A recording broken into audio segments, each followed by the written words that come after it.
Du cinéma, on passe à un peu d'humour avec... elle est où la caméra? C'est celle-là, voilà. Du cinéma, on passe à un peu d'humour avec un jeune Marocain issu de l'immigration lui aussi. Il s'appelle Jamal Debbouze et on discutera avec lui tout de suite après. Jamal Debbouze. On l'applaudit.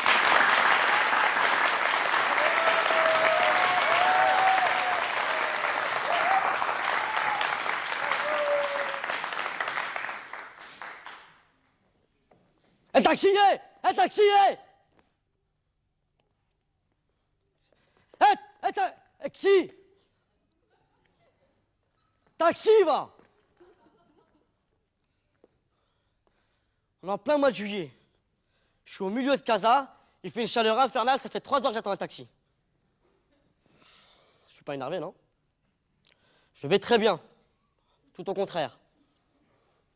Non, sérieux, on est en plein mois de juillet, d'accord.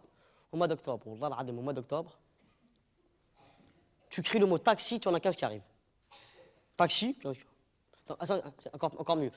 Tu prononces la syllabe ta, tu en as 15 qui arrivent. Alors nous, forcément avec des copains, on est là. Ta! Dès que la voiture arrive, t'as pas vu le mec là-bas, là? C'est éclate, c'est ce que c'est. Je vous dis, au mois d'octobre, les taxis sont entièrement disponibles. Il n'y a pas qu'au mois d'octobre. Au mois d'octobre, comme même au mois de novembre. Novembre, et il y a des tas de mois après le mois d'octobre où les taxis sont disponibles. Tas de mois. Non, sérieux. Les taxis sont disponibles fin mai. Jusqu'à fin mai, ils sont entièrement disponibles. Fin mai, début septembre, aucun taxi. Enfin, c'est simple. Au mois d'octobre, il suffit que tu soulèves ton index et que tu cries taxi pour que tu aies toute une ribambelle de voitures rouges qui arrêtent. Toute une ribambelle. Au mois de juillet, tu prends un sac de couchage plus une tente, au cas où tu attends 2-3 jours. Tu soulèves l'index et le pouce c'est très important, hein, et tu mets 300 dirhams entre les deux. Taxi! S'il vous plaît! En sérieux, non, je l'ai vécu, hein. Je vous dis. Oui, c'est vrai, je suis pas content. Moi, ça fait 15 ans que j'habite à Casa. Ouais, 15 ans. 15 ans que j'habite à Casa. Près de Barbès, juste en face de Sidi Harazm. 15 ans. Pas à peu près 15 ans. Ouais, c'est ça, je suis 15 ans. Oui, attends. Moi, mesdames, messieurs, moi, je suis un vrai Kazaoui. Moi, je suis un vrai Bédaoui, un vrai d'avra, exactement, oui. Non, moi, sérieux, moi, je vis ici, moi. Je viens pas seulement l'été comme ces émigrés, là. Ouais. Ils sont fauchés, ils font d'exprès. Ils ont un tic, c'est ça. On se demande pourquoi, genre. Non, je les aime bien, Je dis pas qu'ils sont lourds, ces gens-là. Je dis, Hollande, Belgique, France, tout ça. Ils sont bien gentils.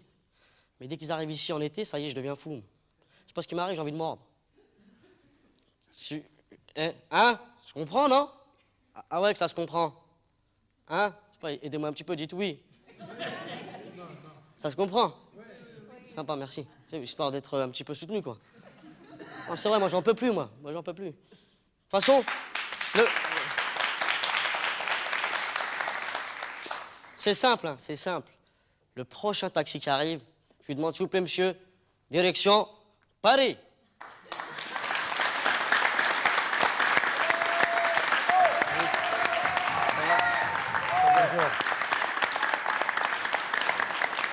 Jamal Debbouze, on l'applaudit encore. On l'applaudit encore.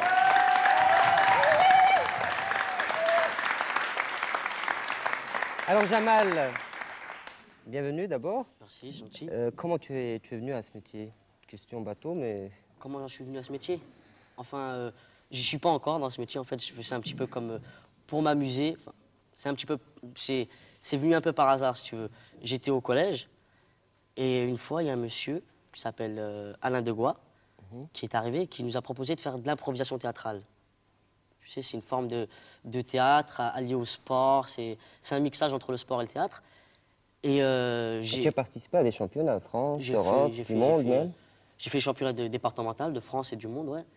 Et par ce biais-là, j'ai rencontré Mme Naïma Mcharkri, oui, qui m'a fait rencontrer notre ami Nabil Ayouch, celui qui a réalisé le film Les Perles du désert. on va en parler, oui.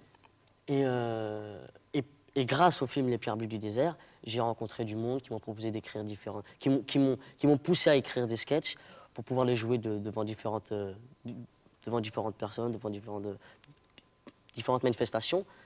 Et c'est de là en fait que j'ai voulu faire des sketchs et m'amuser sur scène. Le rôle dans Les Pierres bleues du désert, c'est un premier rôle? Ouais, c'est un premier rôle. Alors, on regarde un extrait, on en reparle après, d'accord? Très Un bien. extrait des Pierres bleues du désert.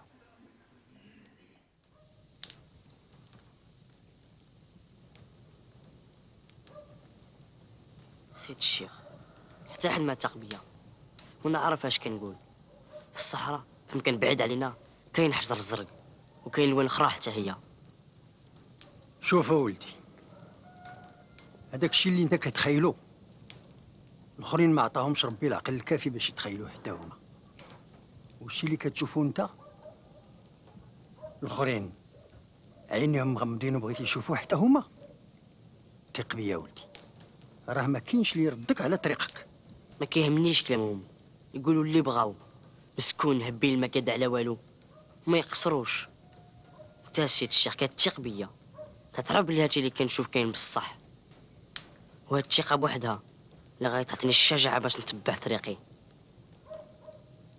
صحاب النفوس الضعيفه ما عندهم سلاح غير الهضره الخاويه باش يغطيو على عيوبهم. وانت وليدي سلاحك هو العزيمه والاراده القويه.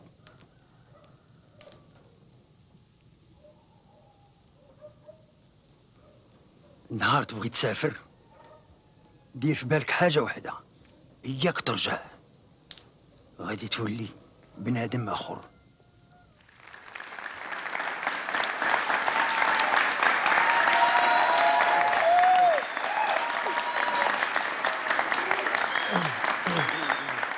Alors, Jamal, dis-moi, là où tu te sens le mieux, c'est en étant live devant un public ou, par exemple, là, au cinéma. Qu'est-ce que tu préfères? C'est être en contact direct avec le public? Ouais, je crois que n'importe quel comédien vous dira que c'est le contact avec le public, la chaleur que dégagent ces personnes.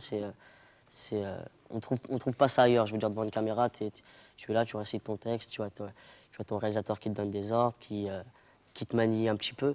Tandis qu'avec le public, tu joues avec lui, tu sais, c'est du tac au tac, tu vois. Il te donne, tu prends, c'est formidable un public, n'est-ce pas? Bien, alors, parlons du public.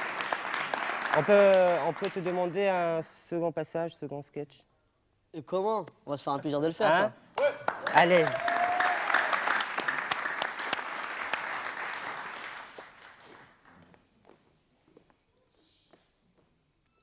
Vous étiez où, les gars?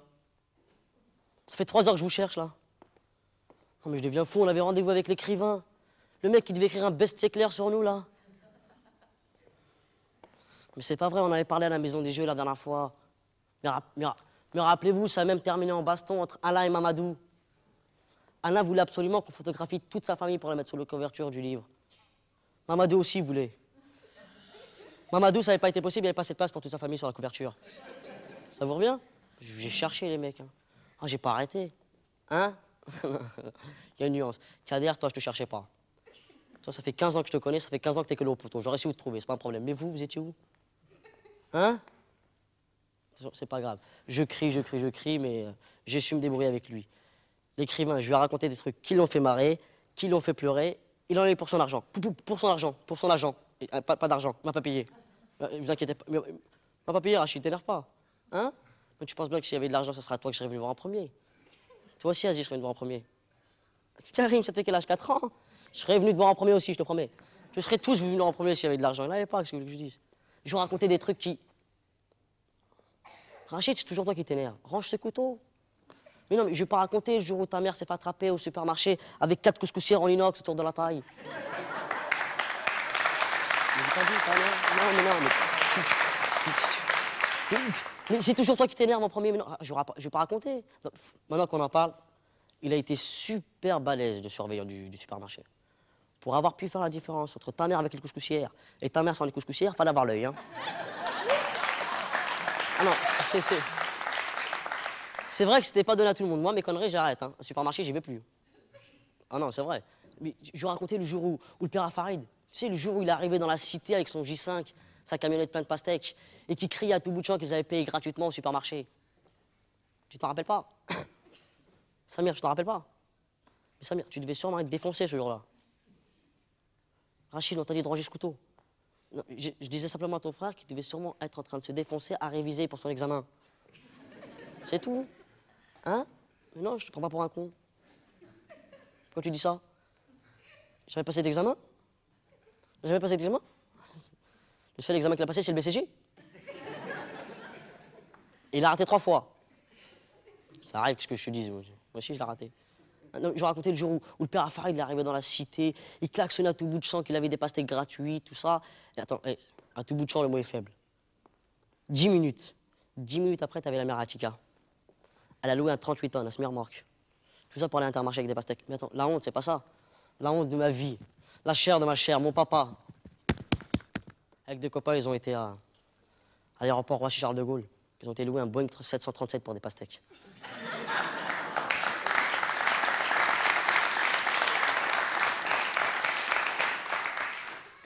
À 14 h, on était tous dans les rayons d'Intermarché, à la recherche de la pastèque gratuite. Et d'un coup d'un seul, on était tous dans le rayon fruits et légumes. Toute une cité dans le rayon fruits et légumes. Vous êtes assis là? Accrochez-vous. Il restait 2 pastèques. 2 pastèques, 1, 2. Mais le pire, c'est pas ça. Il restait 2 pastèques. Il y avait un compartiment pastèque, tu sais, comme on fait, pastèque. Et en compartiment pastèque, il y avait un écriteau. Il disait, servez-vous. Monsieur Farid, on lui a dit, Monsieur Farid, servez-vous, ça veut pas dire tu te sers, tu te casses. Servez-vous, ça veut dire qu'on vous donne la possibilité de prendre 1 ou 2 pastèques, 3 si vous êtes beaucoup, et vous allez la payer en caisse avec de l'argent honnêtement gagné. Avec de l'argent, on s'en fout, vous l'avez vu, mais avec de l'argent, Hassan. Avec de l'argent, hein? Oui, voilà, oui, avec de l'argent.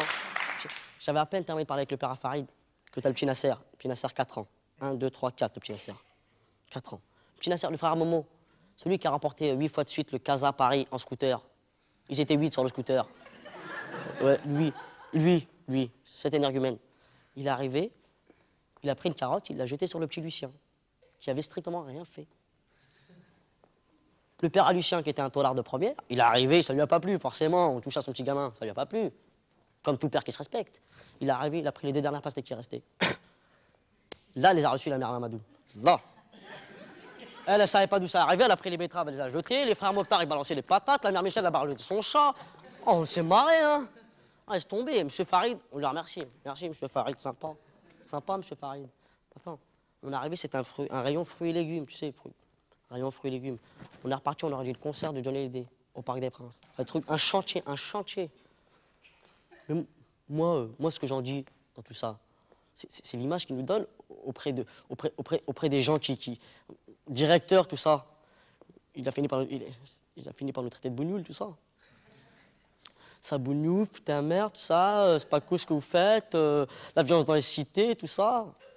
Notre image après elle se dégrade, forcément. Moi ce que j'en dis, je m'en fous, moi. Personnellement, rien à foutre. Parafarid, il fout le bordel, Parafarid. Merci, monsieur Farid, sympa. JB